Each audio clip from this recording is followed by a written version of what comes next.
Varicose veins కి సరైన చికిత్స కోసం సంప్రదించండి ఎవిస్ హాస్పిటల్. నమస్తే రమ్మగారు. నమస్తే చే. విక్రమ్ బేతాల కథ ఏదైనా చెప్తారా? పట్టుబదలని విక్రమార్కుడు మళ్ళీ లోపలికి నడిచాడు, చెట్టు ఎక్కాడు, దాన్ని భుజాన్ని వేసుకున్నాడు. అక్కడ ఉన్నదాన్ని దాన్ని ఆశ్రయించుకుని ఉన్న భేతాళుడు రాజుగారితో మాట్లాడడం మొదలుపెట్టాడు. నీ ఓపిక జోహార్లు, ఇంత ఓపికగా వస్తున్నావు, సరే ఒక మార్గాయాసం తెలియకుండా ఒక కథ చెప్తానన్నాడు. పూర్వం అట కాంబోజ్ దేశానికి భాస్కర వర్మ అని ఒక గొప్ప రాజుగారు ఉండేవాడట. శౌర్య ప్రతాపాలకి పెట్టింది పేరు వాళ్ళ వంశం. భాస్కర వర్మ అంటే మధ్యందిన మార్తాండుడే. ఆయన చండ ప్రచండు, భలే గొప్ప పేరు. ఆయనకు ఒక కుమారుడు కలిగాడు, వాడి పేరు కుమారవర్మ. ఓకే. ఈ కుమారవర్మ అన్ని అస్త్ర విద్యలు నేర్చుకున్నాడు, కానీ ఎవరితోటి కంపీట్ చేసేవాడు కాదు. ఎందుకు వచ్చిన రక్తపాతం వృధాగా? ఆట కోసం వాడినవన్నో కొట్టడం ఏమిటి? అలాంటి భావాలు ఉండేవి అతనికి. హేళగా సరదాగా కూడా ఎప్పుడూ ఎవరితోటి ఫైట్ చేసిన వాడు కాదు అతను. క్రమంగా రాజకుమారుడు పిరికివాడు అనే ఒక మాట పుట్టడం మొదలుపెట్టింది. అతనికి నచ్చేది కాదు. పోటీలు అనగానే ఎందుకంటే ఇవన్నీ అనేవాడు. అందులో ఒకటి దెబ్బలు తగిలి మెళ్ళిరిపోయి కాళ్ళిరిపోయి మంచాన్ని పడి ఒకడు గెలిచి ఏమిటి వాడి ప్రతాపం, వాడు ఇంకోళ్ళ దగ్గర ఓడిపోతాడు.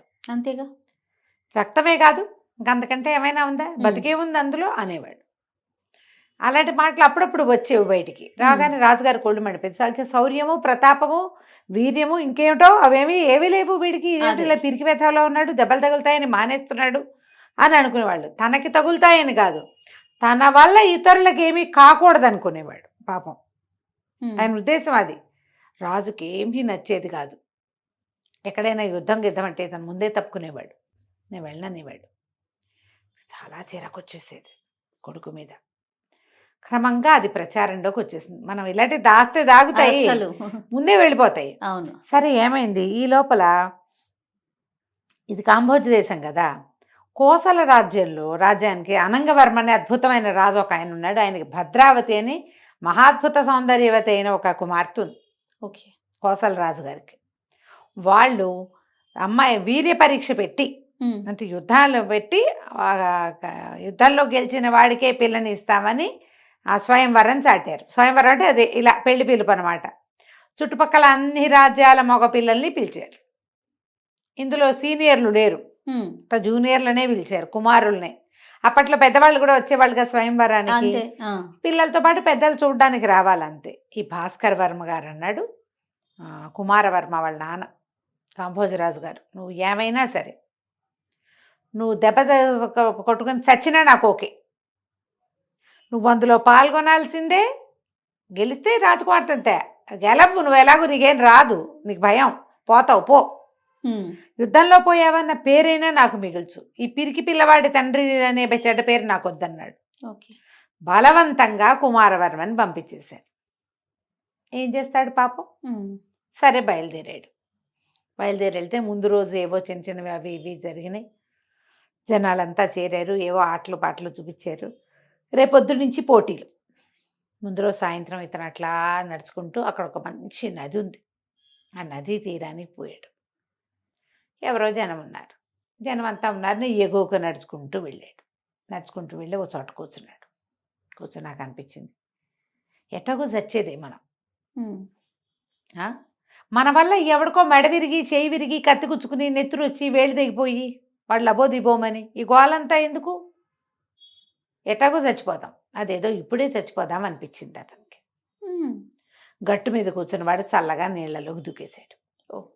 దూకేస్తే ఏమైంది, ఒక్కసారి ఒక్క మునకేశాడు అంతే. ఈయన వెళ్ళిన ఎగువకి కొంచెం దిగువలో ఒక తోళ్ల వ్యాపారస్తుడు తోళ్లతోటి చెప్పులు అవి కుట్టే ఒక అతను తోళ్ళు శుభ్రం చేసుకోవడానికి అక్కడ కూర్చున్నాడు ఆ నది దగ్గర. ఎప్పుడైతే ఇతను మంచి వస్త్రాలు అవి కట్టుకున్నాడు, రాజకుమారుడు కదా, ఉత్తరీయం అవి ఉన్నాయి, ఇతను తోలు ముంచుతున్నాడు నీళ్ళలో. తెల్లగా ఏమిటో కనపడింది. ఏమిటో తెల్లగా కనిపిస్తుందని చూస్తే ఏముంది, ఓ ఉత్తరీయం కనపడుతుంది, మంచి కనపడుతున్నాడు.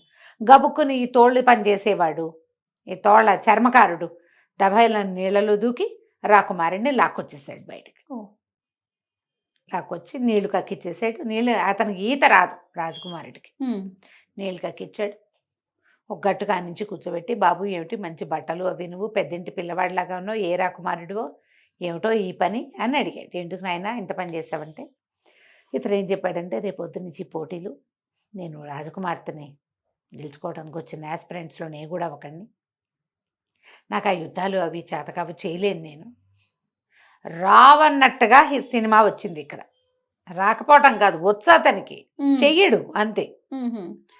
తాలు అవి నా వల్ల కాదు అనేసరికల్లా ఈ అబ్బాయి అన్నాడు, చర్మకారుడు, ఓ సింతేనా, నా దగ్గర అద్భుతమైన చెప్పుల జత ఒకటి ఉంది, అది నీలాంటి రాజకుమారులు మాత్రమే వేసుకోదగినవి, అవి నా పొట్టు వాడు వేసుకోకూడదు, అద్భుతమైనవి, నువ్వు ఆ చెప్పులు ఇస్తా నీకు, నువ్వు అవి వేసుకున్నావంటే ఎవరినైనా జయించేస్తావు, చివరికి నువ్వు రాజకుమార్తెను కూడా గెలుపొందుతావు.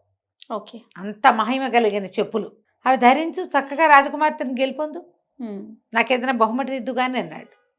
అనేసరికి రాకుమారుడు అన్నాడు, నీకేం కావాలి అన్నాడు. ఇప్పుడు ఎందుకు, నాకేం కావాలో రేపు నువ్వు గెలిచాక చెప్తా, ఓకే, గెలిచాక నేను ఏది అడిగితే అది ఇవ్వాలండి. సరేనండి.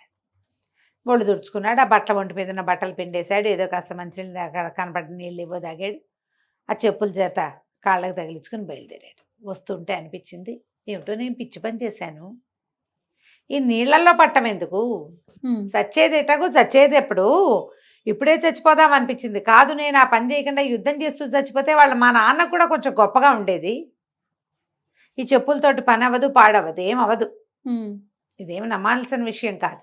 కానీ యుద్ధం చేస్తూ చచ్చిపోతే భాస్కర్ వర్మ గారి కొడుకు యుద్ధంలో చనిపోయాడనే పేరైనా ఉంటుంది, అందుకని తప్పకుండా మనం యుద్ధమే చేయాలి అని డిసైడ్ అయిపోయాడు.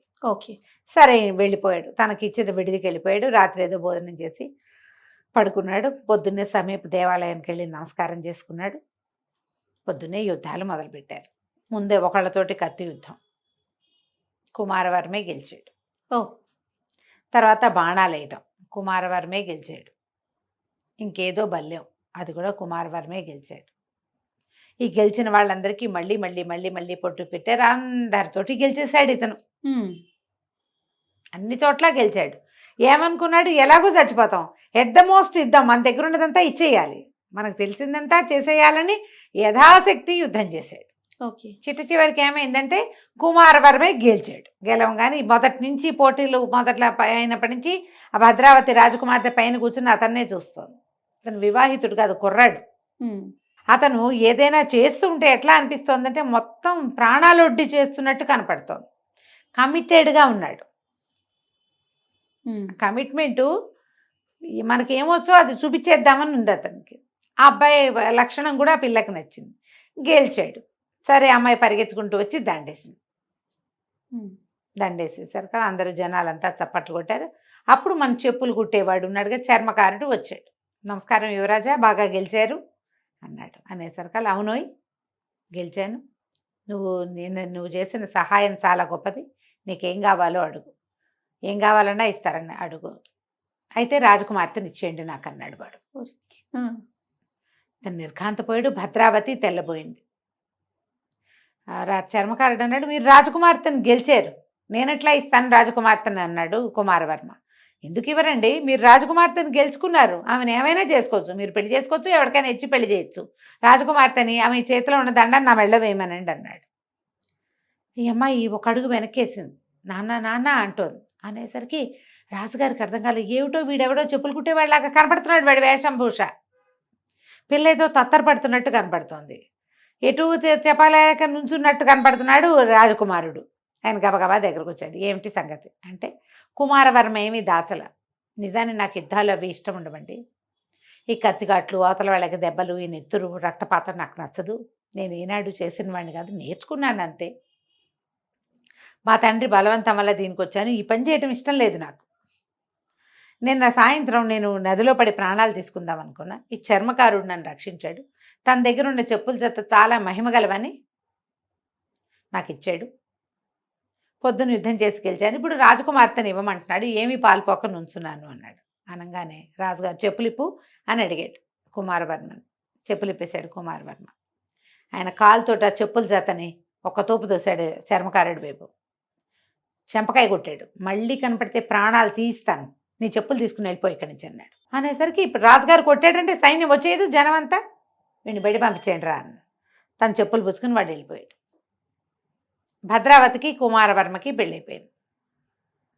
ఇప్పుడు కుమారవర్మ మాట నిలబెట్టుకోలేదు, అవునా? కథ అయిపోయింది. ఈ కథని బేతాళుడు చెప్పాడు. చెప్పి విక్రమార్కుడిని అడిగాడు, ఇది న్యాయమేనా అని అడిగితే విక్రమార్కుడు అన్నాడు, చాలా న్యాయం. చెప్పుల్లో ఏమీ లేదు. చెప్పుల్లో కనుక మహిమే ఉంటే చెప్పులు కుట్టేవాడే వేసుకునేవాడుగా, వాడే వేసుకుని జయించేసేవాడు వీళ్ళందరినీ. మహిమ ఎందులో ఉంది? కుమారవర్మ తాలూకు సంకల్పంలో ఉంది. వచ్చి గెలిచిన రాజకుమారుడి దగ్గర నుంచి రాజకుమార్తెను అడిగే సాహసం చేసిన వాడిని చంపకుండా వదిలిపెట్టాడు రాజు. ఒక చర్మకారుడు రాకుమార్తెను నాకు ఇచ్చేయమనే సాహసం ఆవాడిది. కేవలం ఈ రాజకుమారుని రక్షించాడు కాబట్టి వాడి ప్రాణాలు రక్షించబడ్డాయి. అంతే, న్యాయమే అది. అందులో జరిగిన అన్యాయం ఏం లేదు. భద్రావతిని కుమారవర్మ పెళ్లి చేసుకోవడమే న్యాయం.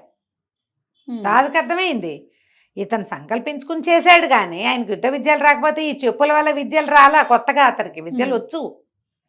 ఒకవేళ అదే నిజమైతే ఆ చెప్పులు కుట్టేవాడే వేసుకునేవాడు, అందులో ఏమీ లేదు అని చెప్పి పంపించేశారు. అయిపోయిందన్నాడు. ఆనంగానే బేతాళుడు అన్నాడు, కథని చాలా సులువుగా పరిష్కరించేశావు, కానీ నువ్వు మౌన భంగం చేసావు కదా, అందుకని నేను వెళ్ళిపోతున్నా అని చెప్పేసి మళ్ళీ శవంతో సహా రివ్వమని చెట్టెక్కేశాడు. బేతాళుడు మళ్ళీ చెట్టెక్కాడు. మన విక్రమార్కుడు మళ్ళా లోపలికి నడవటం మొదలుపెట్టాడు. కథ కంచికి మనం ఇంటికి. నమస్తే. నమస్తే జీ.